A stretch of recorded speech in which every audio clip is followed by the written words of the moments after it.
हे बाबा धवलेश्वर महाप्रभु कलानंदीर धड़ा होइथिबा महाप्रभु धवलेश्वराय नमो नमः।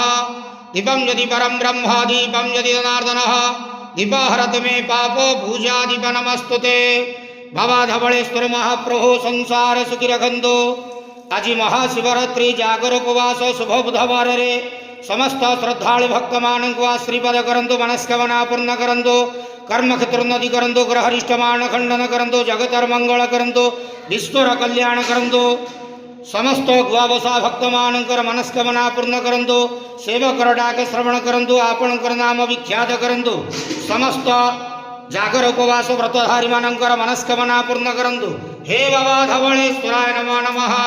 संसार सुखी रखंतु नंदे गवार हरि बोलो। आज महाशिवरात्रि जागर उपवास रे समस्त भक्त मान को आशीर्वाद करंतु नंदे गवार हरि बोलो। बाबा धवलेश्वराय नमो नमः।